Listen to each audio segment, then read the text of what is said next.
Ever feel stuck? Like you're trying to make a change, but it's like dragging a grumpy elephant uphill. We're diving into change management today. And you know what? Forget boardrooms and corner offices. This stuff is for everyone. We've got your cheat sheet to change, pulled straight from the Leadership Tips podcast.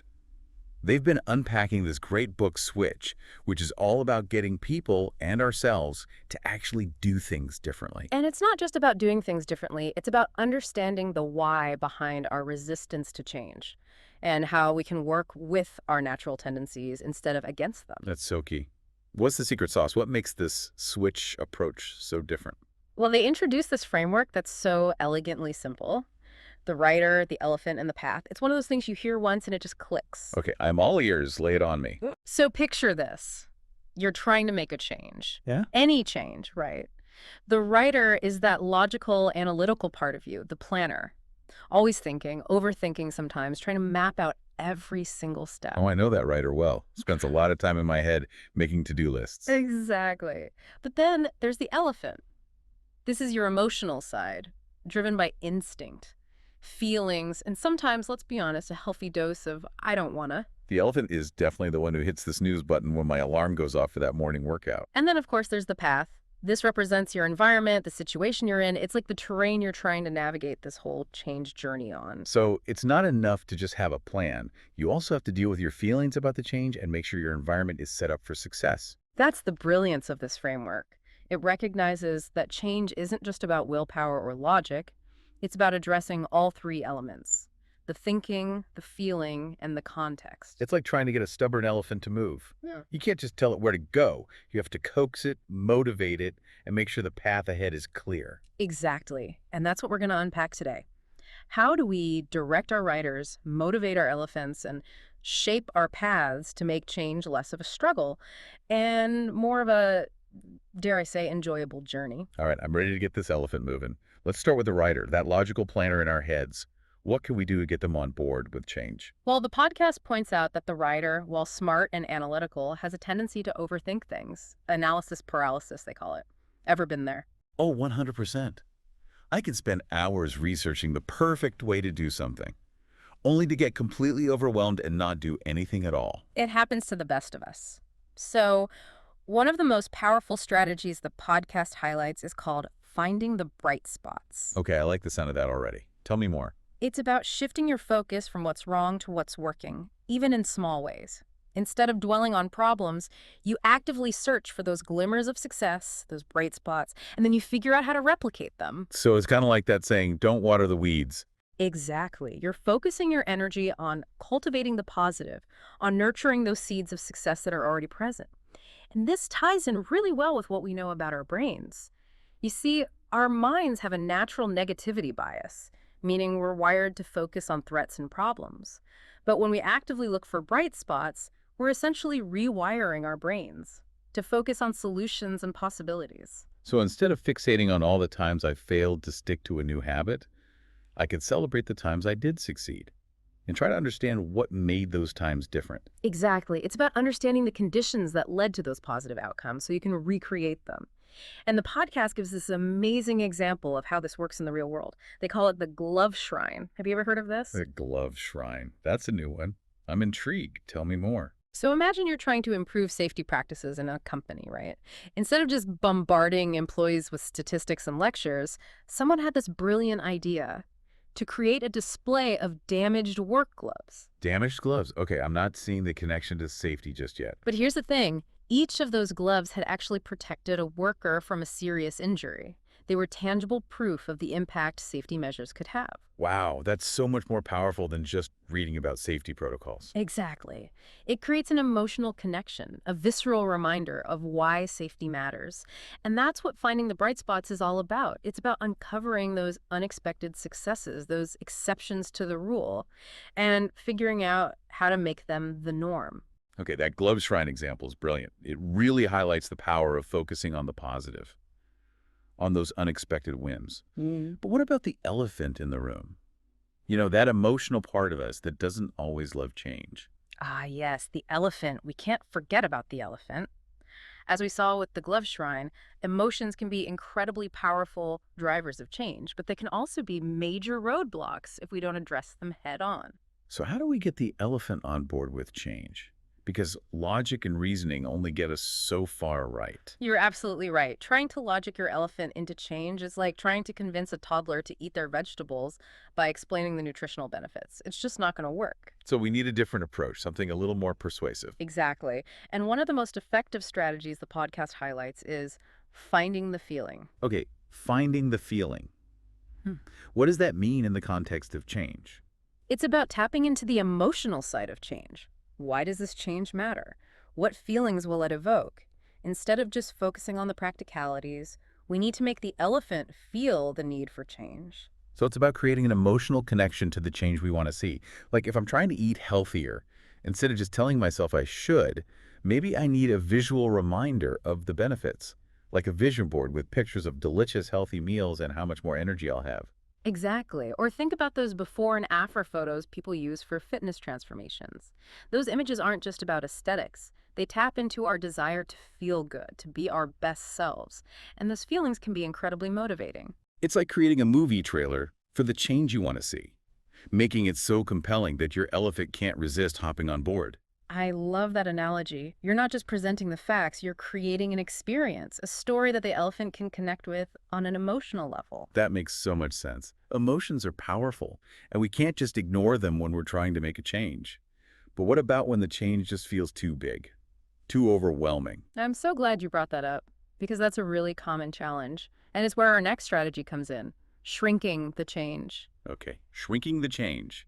Tell me more.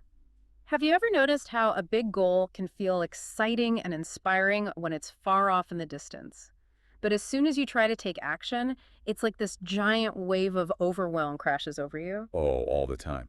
It's like that saying, one step at a time, suddenly feels utterly impossible. Exactly, and that's because our elephants, as much as we love them, aren't exactly known for their patience Hmm. or their love of long-term planning. They're much more motivated by immediate gratification, by those quick wins that makes them feel good in the moment. So how do we shrink the change in a way that appeals to the elephant's need for instant gratification? It's all about breaking down those big, daunting goals into smaller, more manageable steps. Think bite-sized pieces instead of trying to swallow the whole thing at once. The podcast actually mentions a fascinating study about this involving car washes and loyalty programs. Okay, this sounds intriguing. Car washes and change management, what's the connection? I know, right? It seems like a strange combination, but it's a great illustration of how shrinking the change can have a surprisingly big impact. So in this study, car wash customers were given loyalty cards. Some cards had 8 empty spaces, while others had 10 spaces with 2 spaces already stamped. So they were given a head start on those 10 space cards. Precisely. And guess what? The customers with the pre-stamped cards were significantly more likely to complete the loyalty program and earn a free car wash. Wow, so even the illusion of progress can be motivated. Exactly. It's about giving ourselves those quick wins to keep the momentum going. When we see that we're making progress, even if it's just 2 stamps on a metaphorical loyalty card, it reinforces the idea that the goal is achievable, and it makes us more likely to keep going. I love that. So instead of focusing on how far I have to go, I can celebrate how far I've come, even if it's just one small step at a time. Exactly.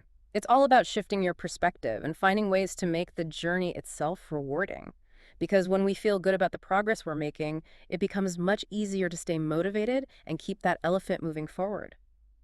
And speaking of motivation, there's one more strategy for engaging the elephant that I think is so crucial, and it's all about growing your people. Growing your people. So we're talking about leadership now. In a way, yes, but it's not just about leading others, it's about leading ourselves, about cultivating a growth mindset. Ah, the growth mindset. I've heard a lot about that lately.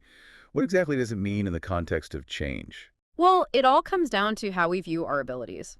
The podcast highlights the work of Carol Dweck, who found that people tend to have either a fixed mindset or a growth mindset. So a fixed mindset is like, Uh, I'm either good at something or I'm not, and there's not much I can do about it. exactly.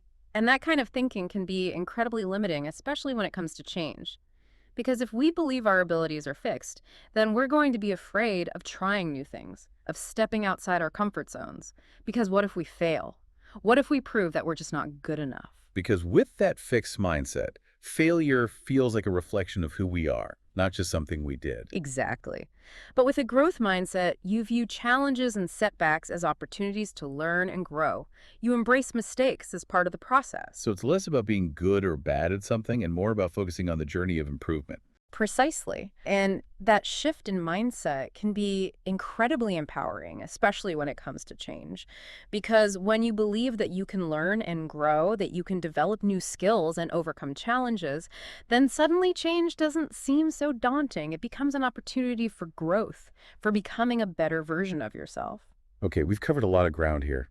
We've learned how to direct our inner rider, appeal to our emotional elephant, and it sounds like we're almost ready to tackle any change, right? We're getting there. Yeah. But there's one more crucial piece to this puzzle we haven't talked about yet, and it's all about setting ourselves up for success. Okay, I'm listening. What's the missing piece? The path. Remember, it's not just about us, our willpower, or even our emotional buy-in. The environment we're in plays a huge role in whether or not we can actually make a change stick. It's like that saying you can lead a horse to water. Exactly. You can have the best intentions, the most detailed plan, even the most enthusiastic elephant. But if the path itself is full of obstacles and roadblocks, you're going to have a much harder time reaching your destination. So how do we make sure the path is aligned with the change we're trying to make? Well, the podcast talks about a few different strategies, and they all revolve around this idea of tweaking the environment. Hmm. Because sometimes the smallest changes can make the biggest difference. Tweaking the environment. I like that. It feels less daunting than a complete overhaul. Exactly. It's about making small, strategic adjustments to your surroundings to make the desired behavior easier and more automatic.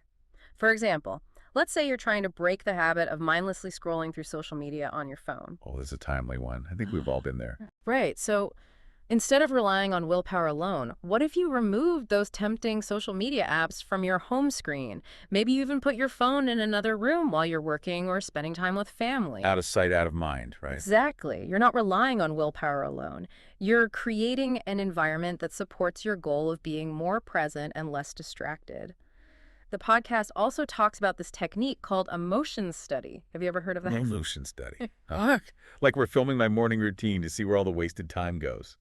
Well, it can be used for personal productivity too, but in a work context, it's about observing how people work, where they get stuck, what slows them down, and then finding ways to streamline those processes. So if I'm constantly getting sidetracked by emails, maybe I need to schedule specific times for checking my inbox instead of having it open all day long. Precisely. You're tweaking your digital environment to minimize distractions and create a path that's more conducive to focused work. And the great thing about this approach is that it doesn't just apply to our physical surroundings. We can also use it to shape our social environments. Well, that's interesting. So we're talking about the people we surround ourselves with. Exactly.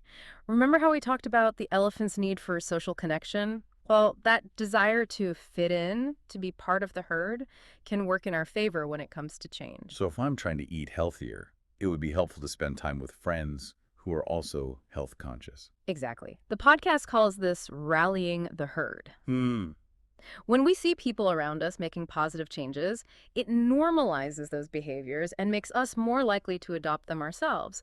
It's like that saying, if you're the smartest person in the room, you're in the wrong room. So surrounding yourself with people who are already where you want to be can be incredibly motivating. It sets a new standard, a new normal. Exactly. And on the flip side, if you're trying to lead a change within a team or organization, highlighting those who are already on board can create that positive social pressure that encourages others to follow suit. It's like creating a ripple effect of positive change. Exactly. And when we combine these environmental tweaks with the strategies we discussed earlier, directing the rider, motivating the elephant, we create a powerful synergy that makes lasting change much more likely.